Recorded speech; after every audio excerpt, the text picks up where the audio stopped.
Welcome back to the Boundary Corner podcast with my partner, Brian Siegler. I am Curtis Wilson. Brian, how are you this fine Thursday evening? Man, doing good. How you doing over there in the West End, buddy? Hanging in there, man.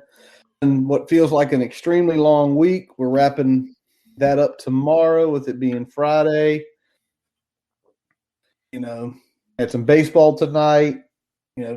Starting this a little later than usual, but it is what it is. How about you on your side of town? Good, man. Started the week with a couple doctor's appointments or kind of adjacent to that. Son had a dentist appointment. I got my second vaccine dose there, so started with that. No side effects for me other than like a little sore arm, so I'll take it. But otherwise, been a good week, man. Been a real good week. Very nice to hear that, man. Very nice to hear that. Sound like you've been adulting a lot this week. Hell yes. Trying my damnedest, at least. Every week it's adulting, folks. Stay young if you can. All right. Well, folks, got a lot to get to today. Obviously, with the 420 announcement, that's going to be our biggest piece tonight. But over the last few weeks, there has been some other topics as well. Really appreciate all the listens on the Christina Garnett interview. And I think, maybe the football program and the athletic department might have been listening. There were some things that were discussed that were already seen, but we'll get to that a little bit later. But Brian, let's start out right before we pressed record last time. We got a nice verbal commitment from Alex Orji, Sashi, Texas, 3-star, number 15 ranked dual threat quarterback in the country. 6'2", 226. He built already. Had offers from Baylor, Michigan, Houston, as well as offers from Oklahoma and TCU. What'd you think of this pickup, man, of a second quarterback of the class? You know what? I liked it a lot. I feel like with some of the transfer we had, getting to this cycle was necessary. So I'm liking that we got two in already. I like this kid a lot. Reminds me of Patterson, little QP there a little bit. A little bit. But a little bit closer in terms of like polished throwing motion to Hendon than QP there. But still raw. So he's going to need some work, but sky's the limit in terms of his talent, because he has that good blend of size and athleticism and a strong arm. So we'll see how he develops. We saw some of the highlights from one of the camps he was at. It looks like he's doing pretty good slinging the ball around there. So looking forward to getting this guy on campus and seeing what we can do with him in this system. Oh yeah, he had a very impressive Elite 11 camp down at South Lake Carroll. He was basically considered the best raw athletic quarterback there, which is really good. Whether you make the Elite 11 or you get like this award, it tells the guy, we saw some of the pictures, man. He's built. He's one of those kids. If he polished it between now and the day he walks on campus, he could compete, because he's 230 pounds. His legs are huge. His upper body's built. With what we like to do with quarterbacks, he could definitely take it. Definitely good pickup. Second, Devin Farrell, a little different. So it's very interesting to see how that'll all shape out. Now, weren't done yet in the state of Texas. Yet Texas to DT is back, everybody.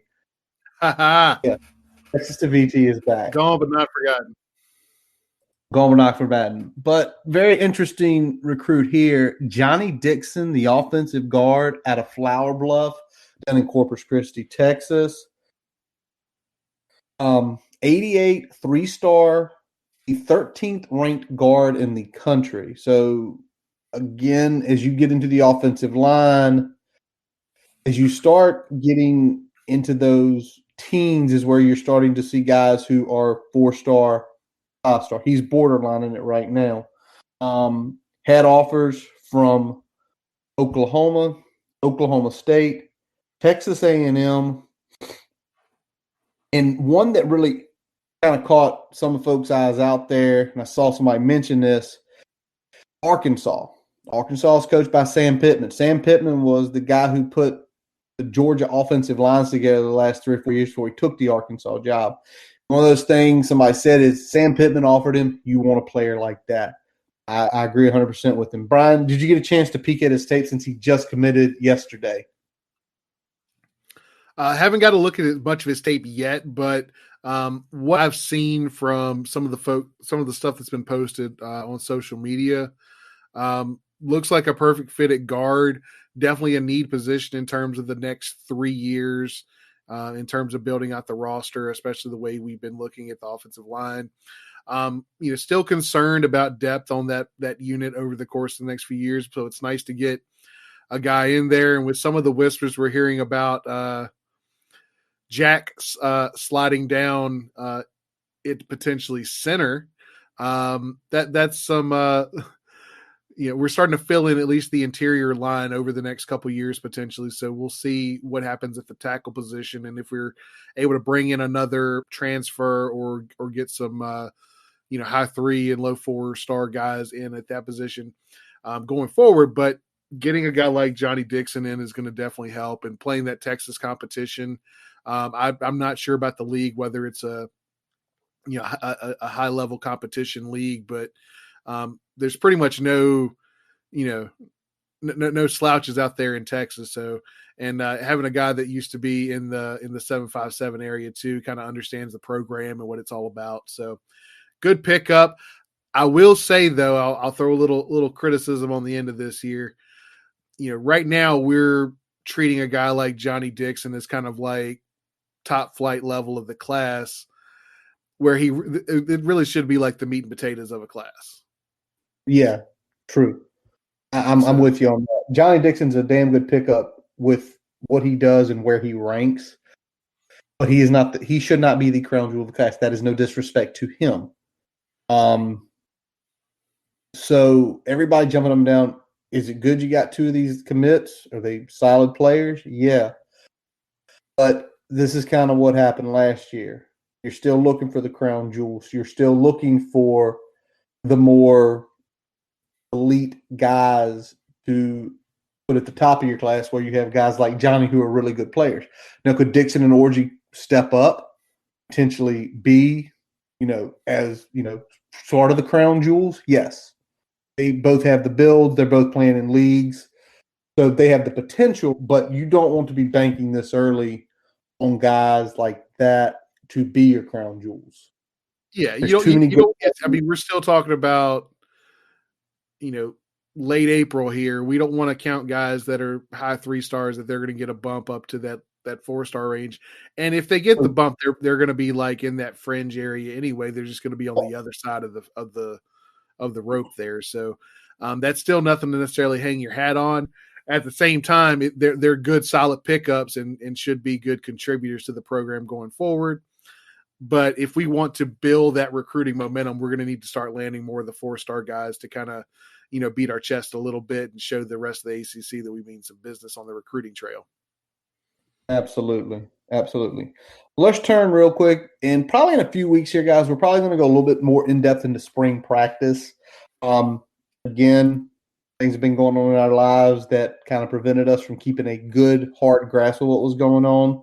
Over the next few weeks, we'll start getting into that. But one piece of news that came out kind of very disheartening was, Changa Hodge tore his ACL.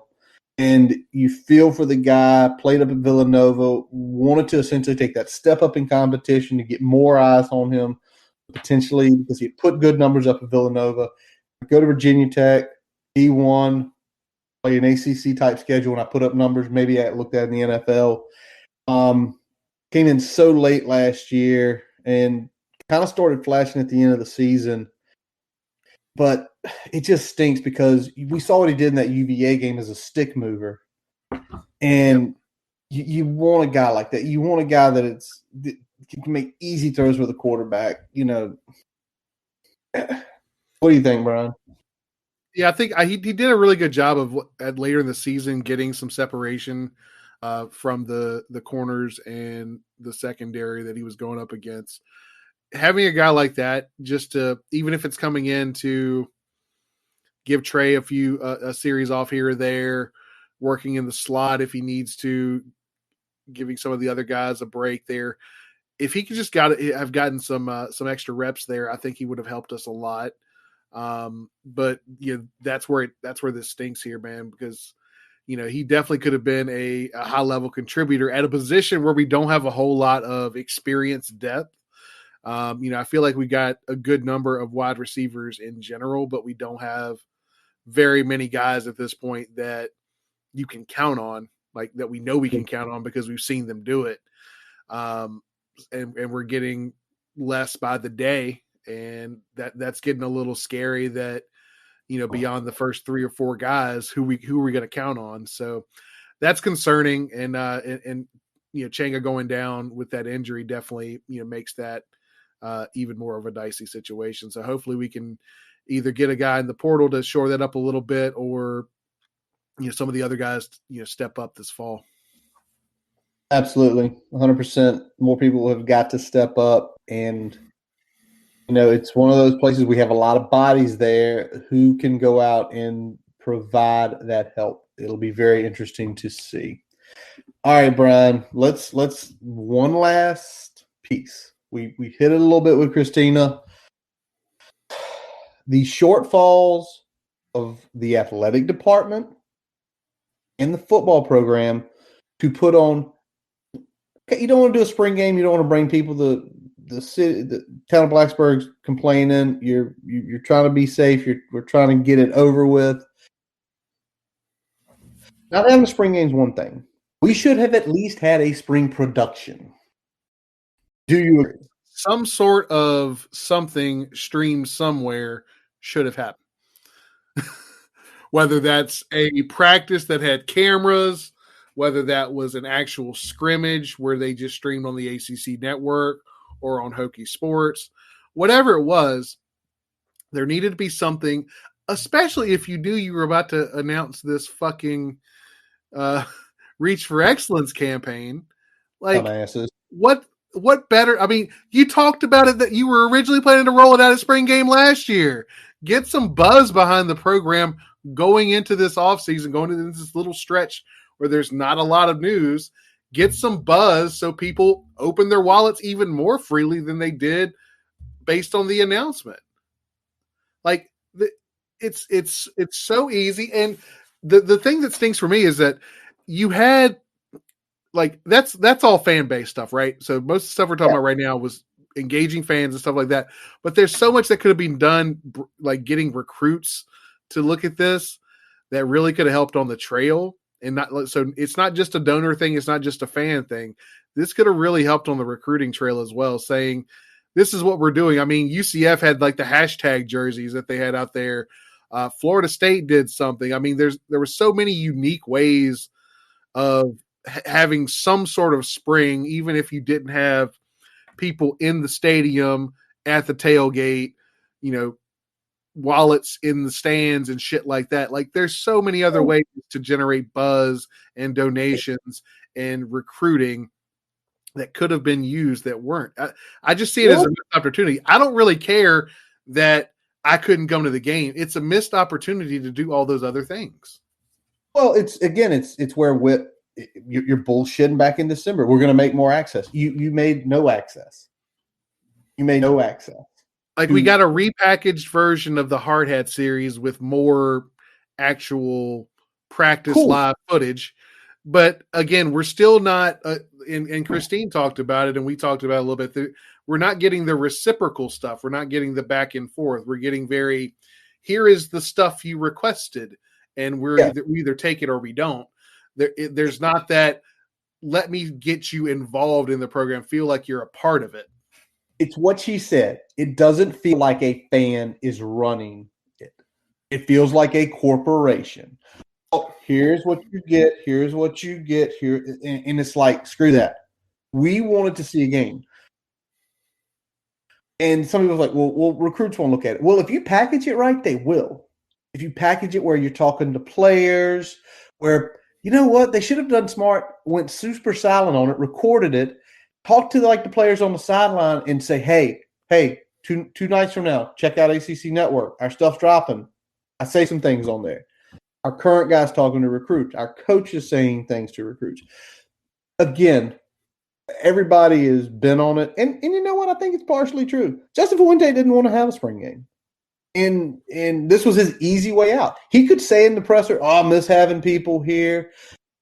You've been here for 5 years. None of them have ever been recorded. You had to be in person. We showed up back in 2016. It was a great time, great atmosphere. So, again, if you're Whit Babcock, and this is the person that's going to continue to be in charge, you just lay the hammer and say, you're going to do this shit. What if I don't want to? Then you can get your ass out of the fucking program. See you. I mean, at some point, just you got to take the little victories that you can have that are really, they're simple on your, and, you know, people will say, oh, well, it costs money to put on the spring game. Again, whether it does or not, you could still have recorded a practice. You could still have recorded some sort of scrimmage that wasn't broadcast on the ACC network, where you have to bring in officials, where you have to bring in media crews and shit like that. You know that. They pay officials to come in for every scrimmage. So what's the fucking difference? Yeah. Sorry. It's true. It's not the money loser that like the naysayers were claiming it was. I'll leave it at that. I'm not saying you wouldn't be in the red.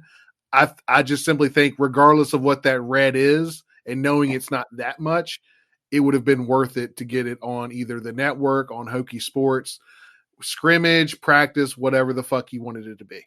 It is a chance to give free exposure to your program in the best light possible.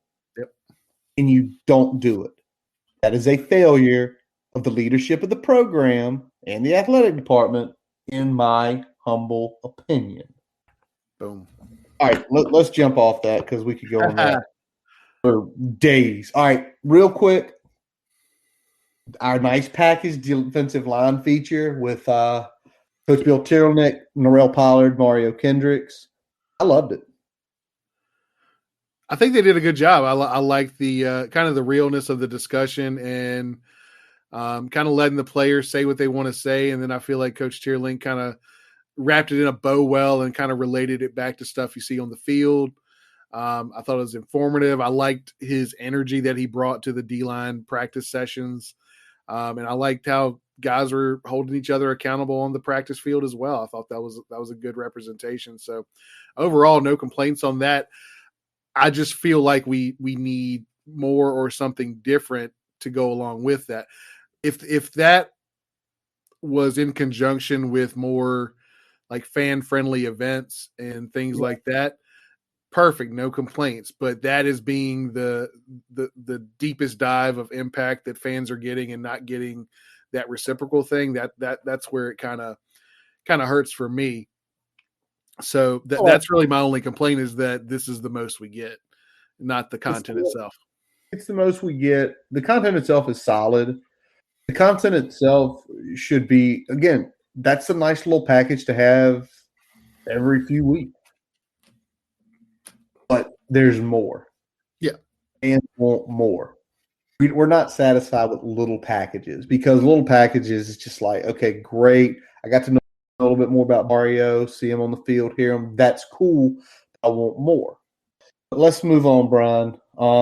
Obviously, the announcement, the Reach for Excellence announcement that came with 420, a $400 million influx into the athletic department. You know what, buddy? Let's comment on something real quick before we get into it. They definitely put that in the morning on purpose. Because if they put it in the afternoon, everyone was going to be fucking baked. I mean, how's it work? Work. That's in the morning. This had been buzzed for a while. Inside circles, like something's big's coming. It's going to change the landscape of the whole, the football department significantly, the athletic department really big. And it's things that since we've started this podcast, we've called for. Yeah. And there are other fans out on, Twitter out on social media, questions being asked by the media, and kind of all finally came to fruition.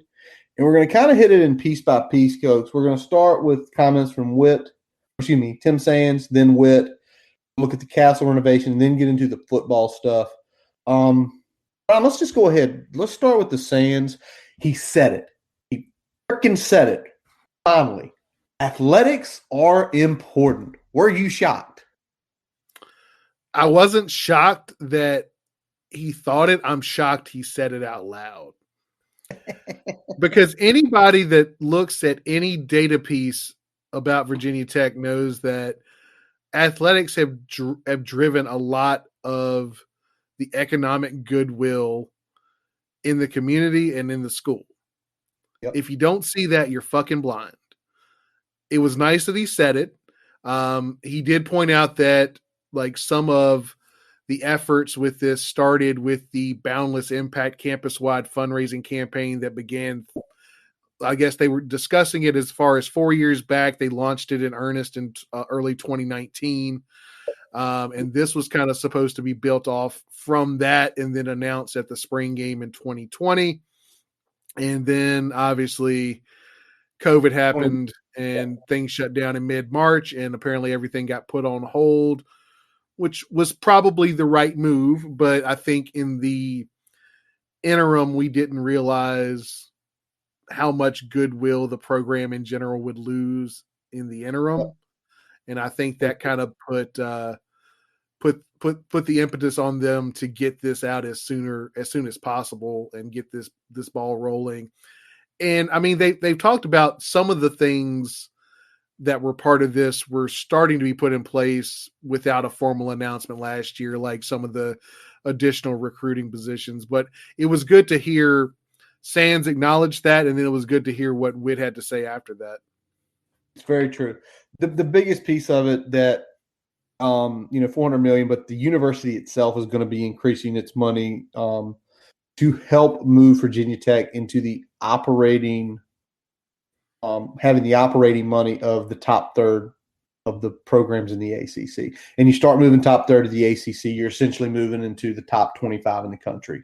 And that's the big piece. We're going to get into a little bit because Witt gave the number, and I don't think me and you were shocked because I think we looked last year at some of the numbers and it was like, we need to be higher because we looked at other people's. But to have Tim Sands kind of say it, that it's important. All the sports are important. All the sports are doing well. He kind of even, kind of gloss over like, football didn't have the best, but we're where football now needs to become the cash cow that it is. Yep. So put on Sands, you got the Amazon, you got it rolling. Now you're dumping money to what is the most visual aspect of your university, football program and the basketball program. Yep. Now let's jump over to Witt. So many different places. Where you want to go on this, Brian? Let's start with I'd say let's start with the goal for the football budget and the total operating budget for the athletic department. So we're talking about looks like a over $25 million increase in the annual operating budget over the next 4 years. That's a plan. Yep, 4 years. And the goal for the football budget is for a $30 million increase over various elements of their budget in that same time frame. So that's not necessarily operations. So if you're doing the math, obviously 25 million increase, 30 million increase, something's not jiving there. The 30 million is spread over various elements of the budget, operations being one of them. So some part of that 30 million chunk is in the 25 million that's the goal for the total athletic department. But they emphasize that football is important. They are going to invest in it going forward. But the other big thing that Witt talked about was, bringing it to the level of bringing everything athletic department, but football in particular, to the level of the peers in the conference. And I think that's the thing that we had been harping on a lot is that, we're in the 40s on most of these things in terms of the financial investment, lower on some ends, higher on others, but average somewhere in the mid to high 40s in these things. And we need to be at least at that top 25 level and hopefully overachieve, based on the financial input that we're putting in there, and can take the next step and compete for ACC championships again. And he did say it, compete for national titles. Absolutely. Well, he compared budget-wise ACC of the top dogs are where you are with Clemson, Florida State. He did mention Notre Dame, Louisville, and he's assuming Miami. They are on an operating budget of $130 million. This brings us up to 125. And where we were once 8 to 10 in this sort of category, we're now probably going to be positioned probably right at 5. Yeah. And somewhere between 4 and 6, depending on the year, depending on the various things. Yeah. You outraise one year, you go higher. But the point that he made was we had been down there. You talked about in the 40s.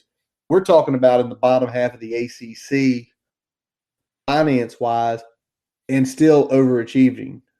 Still, during the latter years of Frank winning, going to the Sugar Bowl, winning 10 games. The early part of the Fuente era, the 10-win and the 9-win seasons. Doing that on a low-end budget. Then we look at the basketball program and how it's done, with Buzz, now Mike, on a lower end budget. That's damn impressive. It's damn impressive. Look at 16 and 17 and look at what Buzz and Mike Young's done with basketball and said, we were competing like that and we didn't have near the amount of funds. That's insane. Go do that to Clemson. Yep. I have a feeling they wouldn't compete that well. But another thing that he said, Brian, and me and you kind of talked about it a little bit, was Wood essentially saying his goal is for Virginia Tech to become the role model program for athletic departments. And we sat here and we were talking, what are the role model programs? What programs, top football and basketball to your Olympic sports, are some of the best? First one that popped in my head was Florida. And the first one that popped into my head was Michigan. And if you think about those programs, both are very good in football. Both are very good in basketball. Both baseball programs have made the College World Series in the last 5 years. They each have Olympic and other sports. Florida volleyball, huge. Michigan has some of their Olympic sports that's big. Top to bottom, they're competing in everything. And believe it or not, you think about the way we are right now, less football, that's the way the Hokies are looking. Basketball ranked this year, made the tournament. Baseball ranked, well on its way to making the NCAA baseball tournament. Wrestling, top 10 program, won the ACC Jewels. 4 All-Americans? Yep. At indoor track and field men's championship. Softball's ranked. Soccer's making the. You want to talk about building it? The lesser programs are there. And I know something me and you talked about, Brian, that maybe people don't agree with what Witt did, but maybe the goal was, I've got to fix this to get the baby ready, to get football and basketball ready. Because now with the renewed interest in those non-revenue sports, there's going to be some big donor. And you talked about it, Brian. There's going to be some big donor that loves indoor track. Maybe they ran at Tech and they went and had a significantly successful career that says, well, how much money does indoor track need this year? $200,000 operating budget. Writes the check. Here you go. Guess what Witt gets to do when he looked at the football money? You don't need to write a check for indoor track. Somebody's covered it already. It definitely gives him more flexibility with the budget to put more money back into football if other sports are more self-sufficient. And we're not talking about the non-revs all of a sudden being 100% liquid with their operating budget. Like they're still going to need the money that's coming from football operations to fund various aspects of their sport. But the less that has to be pulled from the revenue that football generates and put into these non-revenue sports, the more the revenue that football generates gets to stay in football. And that's a good thing for long term. And that's a good thing, especially when done in conjunction with these budget increases, with these incentives and goals for the program. Before we move into those 5 pillars for the football program, though, let's talk a little bit about the castle renovation plan. What do you think of it, buddy? It looks awesome.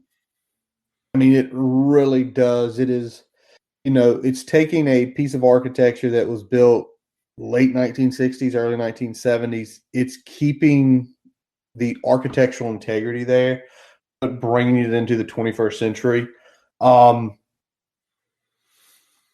Whit talked about it's not going to be one complete overhaul because he really wants the team to stay there. I think that's very smart.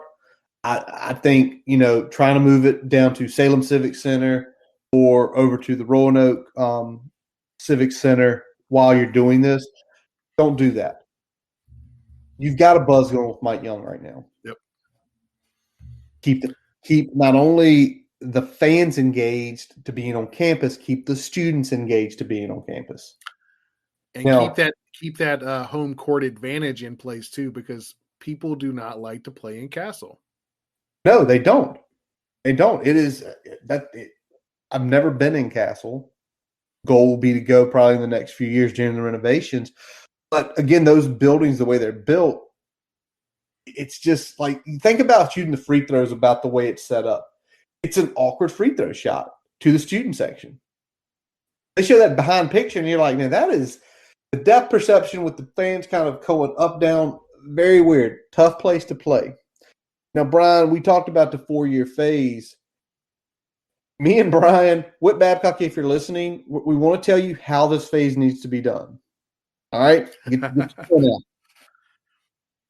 Phase one. Completely redo the boxes. Nothing else in phase one. Right, Brian? Redo the boxes. That was my first thought. Like I said, I don't know to what degree any sort of exterior modification is going to be needed for this. But getting the boxes in there does a big thing, which is you get more money for those seats, which can then be put back into the budget for the further renovations that are needed to be completed in this phase. So if you get the boxes done, then things start paying for themselves a little bit more. Oh, yeah. And you're also keeping the donors who are writing the biggest checks happy. You're giving them a new home to take their clientele into. You have potentially other big money donors to come in and say, hey, yeah, I'm giving so-and-so, and this is my box. What do you think of it? Well, I want one. Well, you're going to have to pay more money. Ding, ding, ding. Ding, ding. The second piece of it that we discussed would be like, for me, it's like the scoreboard. Change the aesthetics on the inside next. And why I say the aesthetics, the new scoreboard, the new walkways you're seeing, and not the seating per se, is because bring people in there and show them all the new stuff that's happening. Probably new concessions, the new scoreboard, the new visual stimulation. Because if you have someone who is looking at purchasing season tickets in the future, you're selling them that. You're selling them, man, this is awesome. The atmosphere is great. This looks good. What do you say? I agree with that, because as much as the seat I put my ass in is important, some of that other stuff is more important in the short term, I feel like, because most people are going to put their ass in whatever they enjoy. Whether it's uncomfortable or not, whether it's tighter than they like, whatever the problem with the physical seat itself may be, if the other stuff going around them stimulates them the way they want to, they're going to more or less be happy. More or less be happy. The fan experience upgrade without the physical seat upgrade. Yeah, without the because if you were to take someone who is interested in basketball and the boxes are done and the seats are done great, it just looks like an old stadium. It's not that incentive to potentially purchase tickets. Third, I've already said it, it's the seats. Then do the seats because you've kept the big money happy. You've got something that interests people that brings them in the building. Now make them comfortable. And then lastly, Brian, me and you, per our conversation a couple of days ago, then you do the outside work. Let the outside be the last piece. Again, aesthetics are nice. Aesthetics may help a little bit with recruiting and just general feel of campus, but the people that are paying money to go to these games, I think care more about what's happening inside the walls than what's happening outside. Absolutely. And I think what's currently going on with the basketball program, you've got Keeve who's testing the waters, but you still feel like even if he doesn't come back, top 25, top 30 team, tournament team, if Keeve comes back, but like adding Storm Murphy and potentially and the kid out of USF, if Keeve comes back, I think we're ranked like 12th to open the season. I'd say somewhere in that range, somewhere in the 10 to 15 for sure. That's kind of what I was pegging there. So that's going to be big for that program, and that's going to, it'll be interesting to see how that team reacts with those type of expectations put on them, because that's something that you're essentially been a year early, year one and year two under Mike Young. Let's see with these expectations how the team reacts and what they do, because I think sky's the limit in terms of what they can achieve. They just got to go and do it and make sure they come together and play the type of basketball that they need to at a consistent level. Because consistency's probably been the one thing that has dogged the team the last 2 years, is that they'll have three good games, play really really well up to competition, and then have a game where they play down to some lesser competition, or have a game where they just, for whatever reason, the ball just won't go in the damn hoop, and and they lose a game that they on paper should have won. And if we can get those games minimized or eliminated, then that's going to be really big for that program, because that means then you're looking at, go 500 against those top tier opponents, or 500 or better against those top tier opponents. And you're looking at a high rank in the ACC tournament. You're looking at a high rank going into the NCAA tournament. And then you can try to make a run depending on how those matchups line up. Very true. So again, great things for the basketball program, great things for the athletic department in general. But as we've already mentioned before, this is a massive boost to the football program. Probably something that should have been done quite a few years ago. They're getting the resources they need. Football, which stimulates the local economy up to $100 million a year, is getting things it needs to get back to the level of the expectations that us as fans, going on 20, 25 years, expect it to be.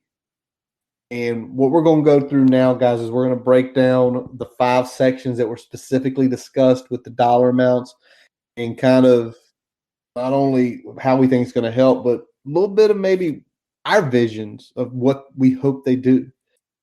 So Brian, let's start with the number one. We talked about getting 2 recruits earlier. Let's talk about recruiting. Recruit staff, man. That's the big one. That's the one they led off with. And that's the one that, they did the whole silent rollout a little bit starting last year with some of the new positions. It looks like they're looking to grow that even further. So I heard something about them, currently looking to fill 8 positions on that across that staff going into 2021. That's going to be big. Because recruiting is definitely the area I think that we have fallen the most short in terms of the controllable aspects, or at least the quasi controllable aspects that really have money plays a role, but not as much of a role. But getting positions like this can highlight the areas that we've done well in the recruiting trail and minimize some of those negative aspects that we've seen over the few years. So getting those hires is going to be big, and seeing how that grows. Like I said, the highlight they made was full-time staff versus volunteers. And that's really big for those on-campus visits. That's really big for staying in contact with these recruits on a more regular basis. And I'm looking forward to seeing that pay some dividends. Whether it's with this coach or the next coach, I feel like this is going to be the biggest impact for the school. Well, to me, it absolutely is. And they're talking about it's $5 million over 6 years, and that's additional. There's already a small budget there. So my guess, it's probably going to make the budget $1 million a year, maybe a little over, maybe slightly under. But anyway, getting to the level of a top 25 program. And it's the positions. You talk about the paid positions versus volunteers. And don't get me wrong, this is no knock on a volunteer, but when it's your job to do this and you have to put it on a resume, or you're trying to work your way up in the history of collegiate, potentially professional football, having a paying job is very important. Having something you put on your resume saying what you did is super important. So, again, we're getting where we need to be. Now, when this was announced, y'all know me and Brian's creative ass brains kind of went crazy. And we were going back and forth, like, how would we set this up? If this was Brian and Curtis's brainchild, how would we set this up? And I told Brian the one piece I want is I want essentially a relationship staff, a client manager staff, a recruit manager staff. And these people, they're not necessarily worried about the game film. They're worried about every other aspect of that kid's life. They're worried about how they're doing in school. They want to get to know the parents, the siblings, the aunts, the uncles, the trainers, where they, what are their interests? What do they like to eat? What's going to be their major? I want a division like that. So when the high 4-star recruit out of the beach is coming up for a visit, there is someone who knows that kid's life in and out and can give Cliff Notes versions to whoever his primary coaching recruiter is. You want the person that's assigned to that recruit when they walk off the bus on Saturday telling them, man, y'all kicked the shit out of Bayside last night. Like, you want them to know what's important to them, know which buttons to press, and understand that which aspects of the recruiting process are important to them and who in their sphere of influence is important to them and key to their decision-making process. Absolutely. Now, Brian, you obviously had another side you want. Yeah, I want guys that are dedicated to looking at the game tape, the football stuff, the stuff I like, the sitting in front of a video screen for hours and hours, and then filtering that information and passing it on to coaches so they can better evaluate the talent that's coming in. Watching as much camp tape as you can, watching as much game tape in season, watching anything you can get your hands on, practice tape from the high school, practice tape from the 7-on-7, like anything that you can grab and watch and see the intricacies of a recruit's game, so that not only is the coach able to say, yeah, this guy's a scheme fit or this guy's a skill fit, but also know so they can start getting their minds turning. Once I get this guy in, what can I do with him? Because I know his skill set. I understand his skill set at a deep level, setting them up for a good experience once they're on campus, once they're in practice, once they're in the weight room, once they're in the conditioning room. All of that stuff is important. It's true. And and Brian mentioned this to you, but like the way I see this is you're going to have, obviously you're going to have your lower level, like to me, recruit managers, your recruiting analysts, your game analysts. But to me, you would have a director who is setting the big vision, and then two like co-directors or operations managers for each side. And they're going to partially do the roles, but they're also setting the expectations. It's a hierarchy. It has to be. And I don't think having just one primary director of recruiting to give everybody their direction, I don't think that's the way to go. We'll see. But Brian, let's move on. Obviously, recruiting is important. I'm interested to see the number of recruiting positions that we can count a year from now on the website. Bookmark that. Let's go back and do it. But Brian, what did the old Wu-Tang Clan song say? Cash rules everything around me. Dollar bills, y'all. The assistant coaching staff pool is going to be, in the course of a 6-year span, going up over $10 million. And some people will say, well, who gives you shit? You know, there's other people that can pay them. Well, here's the thing. Football coaches sometimes get comfortable, like all of us. If you have a shooting star who is killing it, not only on the recruiting trail, but potentially also as a positional coach, where it felt like the last 5 or 6 years, I always felt like, there's certain times people leave. You got this kind of money, you can stroke the check. Give raises when they're needed. If you need to move on from a guy, you can afford to bring in a top flight candidate to fill the role. You can finally pay your offensive and defensive coordinators top level money. Because you can feel comfortable going to $1 million for a coordinator if you got the flexibility to still be above 250 for pretty much every position coach, and average in the 300 range per position coach. And that's what this budget is going to afford. And that's going to be huge. That's going to be very huge. And that to me, other than the recruiting, is, they said there's not a hierarchy here. I absolutely believe top to bottom, this is where they want to focus first if the money's there. I think they're going to increment all aspects of this in terms of their rollout, whether it's facilities, which you haven't gotten to yet, the other aspects.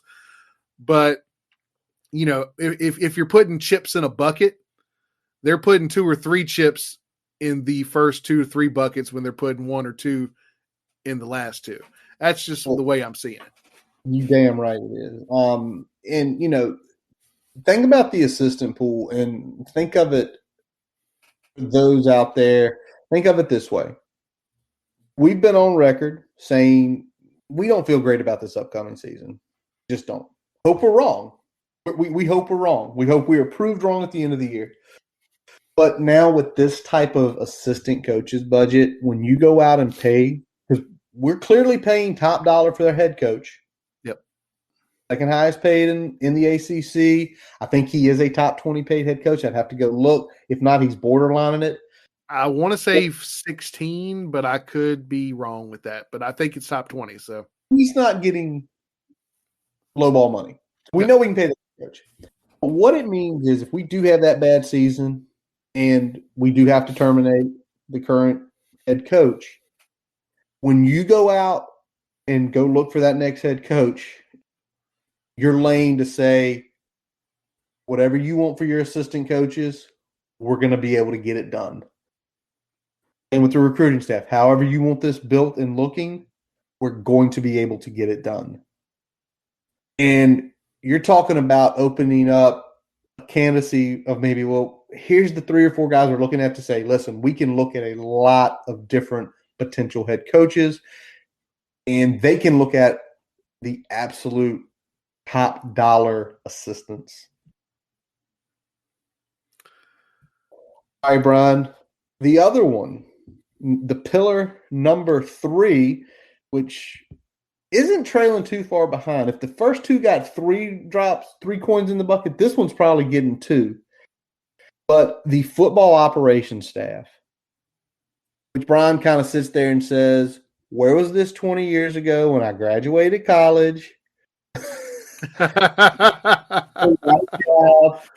They'll basically, pay me to do this? They'll pay pay me. me? But basically building an analytics staff to take so much off the coach's plate. And I mean, this is long overdue. It's kind of already started this year with Tenuta being sort of the first. But if you're talking again, it's 5 million. I'm sure there's a small budget there. Again, you're talking about it getting upper close to $1 million a year. And And that's going to be big. And I know we talked about it a little bit on our quick hit, but what these essentially are is like you got quality control on the lower end. That's usually going to be the younger guys that you're bringing in, and then you've got the offensive and defensive and special teams analyst roles that are usually for the more veteran, either former coaches or guys that have been in those systems for a long time that have seen how the good programs work, have seen things top to bottom, and can kind of catch those blind spots that coaches may be missing, whether it's at practice or whether it's things going on behind the scenes. So I think all of that is important, having those more youthful guys learning the ropes, but also making sure that things are running the way they need to from a quality standpoint, and then also the analyst, making sure that everything's going smooth from a practice perspective, from a coach's prep perspective. I know that Jerry Kill did a lot of that when he was here. We need like 2 or 3 of those guys on each side of the ball, not just 1 or 2 in the whole program. in this type of budget, you can do that. Yeah. I mean, you're talking about getting close to probably close to $1 million. And you're talking you can about at least get a couple guys on each side of the ball and maybe one other analyst to either cover special teams or just kind of be a catch-all. Yeah, you could probably have 5 big guys probably making anywhere, I'd say 90,000 to 150,000 based on their resume. And then you talk about what you said with the quality control guys who are fresh, who are trying to get their first start in the business, and giving them a reasonable salary and to come to your program. Yep. I'm interested to see what both this and the recruiting will do to the GA roles. Because now, are there still going to be GA roles? Or is it more? I think there'll be GA roles, but they're not going to be essentially quasi assistant coaches anymore. I mean, so many of those roles have become, all right, well, if you're a GA, you're almost like assistant position coach in training. That's more or less what it's been. And I think it's going to turn into more of a traditional GA role, kind of prepping you for your first step into either the quality control role or a position coach role, whatever comes available based on your skill set and what you bring to the table. Yep. All right. The fourth pillar was essentially the player development at 2 million. Something that kind of really emphasized that caught my ear was essentially getting these guys prepared for life after football, life after college. And I think it's such a good thing when you think about it, because Brian, you were an athlete in college, even though it was D3. You guys had mandatory study halls. You had to keep certain GPAs. I'm pretty sure you had some tutors if you needed. You have people on you all the time. To say we're going to take that guy, he's busting his ass. He's, getting up at 4:30, probably, going training. Here's when he's got to be meals. Taking them out of that element and just putting them into the real world. That, to me, I can see that as a culture shock. Absolutely. Absolutely, man, for sure. And if you're talking about getting these guys prepped for life after, it's such a good thing. And I'm sure it's going to be so much more about it. And you're already hearing the name Sam Stewart a lot. I know she's doing stuff with alumni. I'm not sure if she's going to be involved with this directly. I'd have to look up her title. But what's your biggest take on this, Brian? Yeah, so Fu called it out directly and mentioned Sam Stewart by name. Apparently, she's been absolutely killing it since getting to Blacksburg, so that's awesome. And he emphasized that as being probably the thing he wants to grow the most in terms of the impact on the players. And he kind of described it as like not academics and not athletics, but everything in between that these student athletes deal with, as being both players while they're at the university and then kind of what happens in that life after realm. So getting that developed, I think, is going to be really, really great. And I think that's, quality of life for players is important, and that stuff like that can keep players from entering the transfer portal, because not everything is just about playing time, and not everything is just about, oh, well, I'm far from home. Like sometimes it's other stuff. Sometimes it's, those little things that may be falling through the cracks. And this is, I think the overall thing here with point 3 and 4 is that a lot of this is taking away the blind spots. I feel like the quality and the analysts take away the blind spots for the coaches. And I think this also fills in some of the blind spots that the coaches have in terms of how the players feel, how the players are doing outside of the classroom and outside of the locker room and outside of the stadium. And I think that'll help things going forward for that player quality of life. Absolutely. And to me, the first 4 pillars, you talk about blind spot with coaches. What this is doing for the coaches, obviously, it's giving them more money. But the other 3 are giving them, your job is to coach football.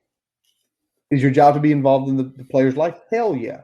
But can you see every single aspect of their life before they get here or while they're here? No, you can't. They're filling in that gap so the coaches can go out and coach and know, having this player development type stuff. Hey, listen, he's had some rough classes lately. We keep that in my mind if I see him unfocused. Yeah. I mean, the best coach in the world can't be that guy to 85 players all the time. Nope. The more support you can have in that area, the better. It's true. It's very true. And again, what that helps them is, I hate to say this, coaches not worrying less about that, more time in the film room, more time prepping, more time for jet sweeps, the short side of the field, 3rd and goal, 14. Quarterback power on 3rd and 20. Because those are like those plays now, if I see them after everything that this is implemented the next year and we still have the current coaching staff. It's like, well, at least you thought more about it this time. Thought more about it. You hope the endless punches him in the face. Never mind, we've talked about that before. All right, last piece was the additional $8 billion in facilities. And I think this is smart. I mean, even though you're looking at the updated weight room, a lot of the redoings of the stuff, the cafeteria, the dorms, it's good to have this money because there are going to be some things in the next few years, whether it be the stadium itself, Beamer Barn, that are going to need upgrades. Simple as that. And to go ahead and say, well, we're going to keep $8 million over here in case we need it, great. Now, who's to say that this type fundraising effort doesn't generate more money than it needs? And then you say, well, we do need some to update that, but we got an extra $3 million, so we can go ahead and move this over to the recruiting and the assistant coaches into the analytical budget, into the player development budget to get more people to help those guys out. So, well, I think it's good that they're putting in here because now it's not completely on the big donors to come through for some of these projects. You can incrementally build up each year. So you're saying, all right, well, We're increasing a little bit here. That's earmarked for facilities. And then as you're getting there, obviously facilities are not something that happen right all the time, right? It's not, the building isn't ongoing, but the fundraising needs to be ongoing for whenever we're ready to put those capital projects into motion. And I think this helps towards that, where if we see we're falling behind in an area, we can actually move on it instead of having to say, all right, well, let's save another few years and hopefully a big donor will come through and we might be able to do this in 5 years. That 5 years becomes maybe 2 or 3 years now because you plan for it a little bit better. You've taken that into account as you're going along. True, man. It's very true. And, and that's kind of the way this to me is set up, is they're looking to the future. They're changing in a way, the way they look at fundraising for the athletic department. And it's going to go back to the way the Hokie Club has grown in the last 5 or 6 years. And that's still part of it. The Hokie Drive for 25 is still a big part of this initiative. But by saying this, I think what it's saying to people, this is how we're investing your money. And this is our goal. We're no longer trying we're not trying to be contenders. We are trying to be champions. Yep. And that was you kind of heard it in West's voice, like the expectations are no longer, we're not, and it's almost any sport. We're not fucking around in any sport anymore. We expect to be good. We expect to be competing. The expectation is to be competing for that conference title in every sport every year. We're not going to have a down year. We're not going to have a program that's out of competition. We're going to be there every year. And I mean, I think that's a great vision. And I like that. And I like that we're approaching this from, we're going to set the standard. We're going to set the standard of what a good program looks like in the ACC. And that's a big step forward for this, because I feel like it's kind of been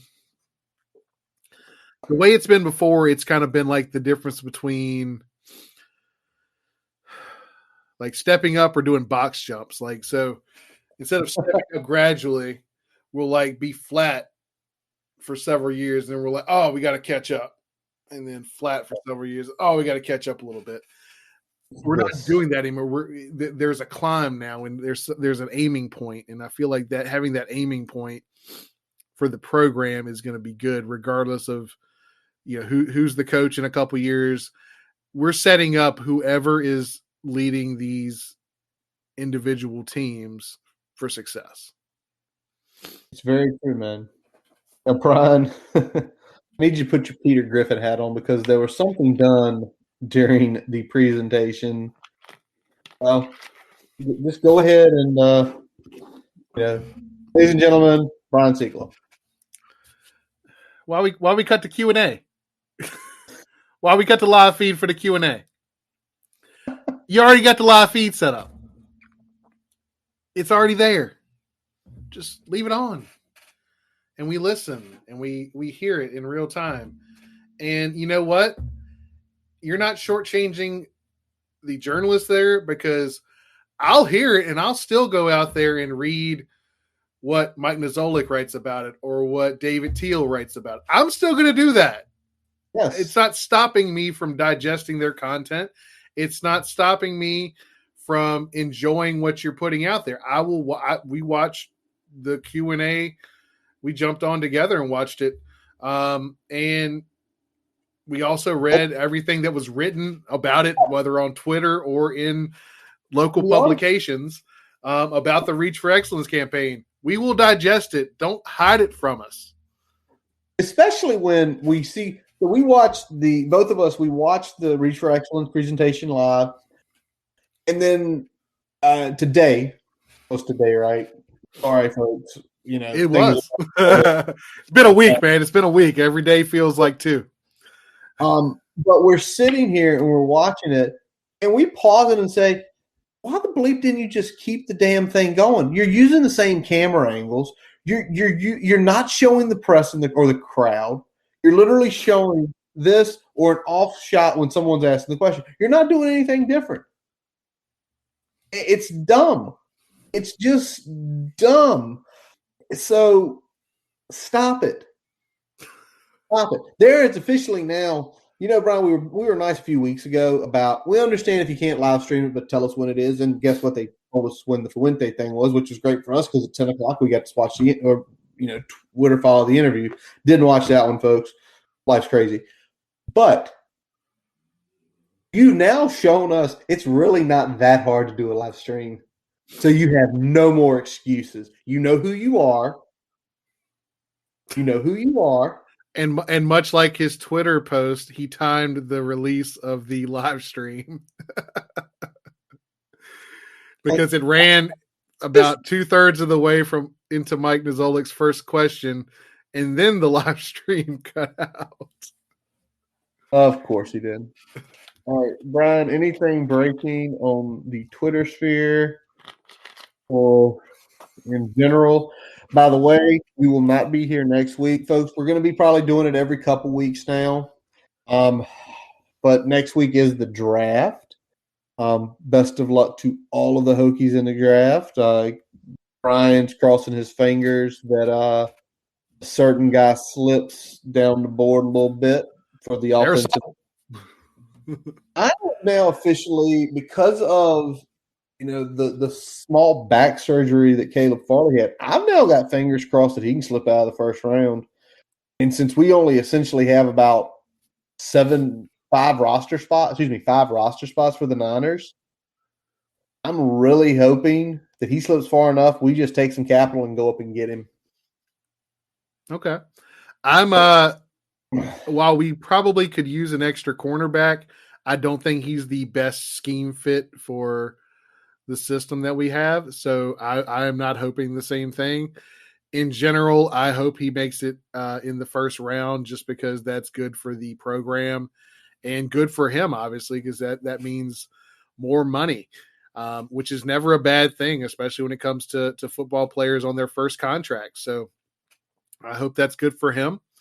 I am hoping, because the money's not that big of a difference between where he's projected and where we are, that Christian Darrisaw does sink to the low 20s and we can scoop him up there, because we need a tackle.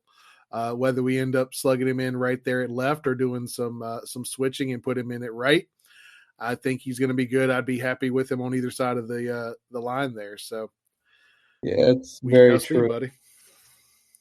Yeah, I might, depending on what happens at 3, you might want to drive over here.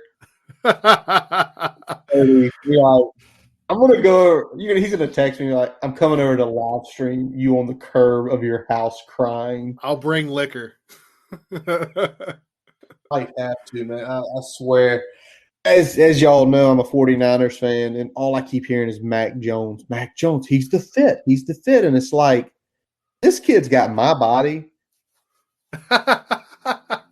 Seriously, I'll put my shirt off right now and you put it next to Mac, you probably couldn't tell the difference. And they're talking about 3.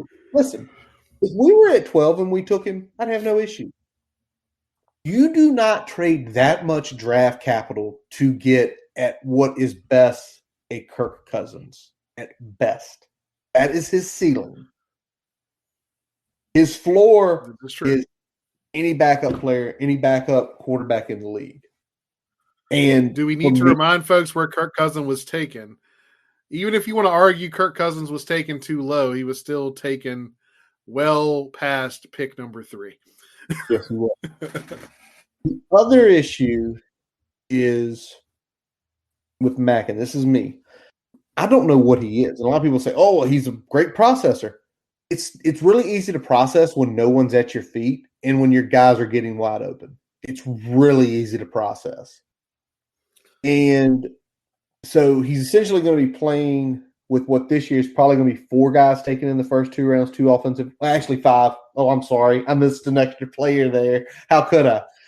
He's literally was playing with 5 potential first 64 off the board. Yeah. That's insane. and they were all positions that directly affected him. 2 wideouts, a running back, a left tackle, and an interior offensive lineman.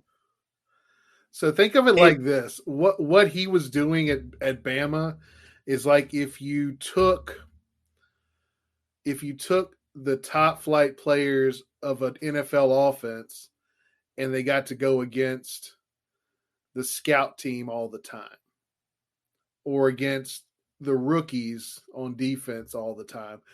Like you're taking these high level players and going against guys that are either inexperienced, not used to going up against this level of talent, or just not quite athletic enough. And that's what Bama was doing against pretty much every piece of competition. And all Mac Jones had to do was like, oh, he's open. And I'm not underselling the processing. I'm not underselling the reads that he was making, but I am saying that it's a hell of a lot easier to make reads fast when guys get open. It's true. And my other worry with him, he has an average or slightly above average arm. His athleticism isn't there. There's people, oh, he ran like a 4.7.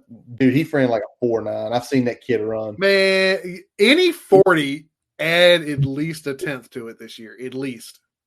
Certain situations you add 2 tenths to it. But everybody keeps saying he's scheme fit.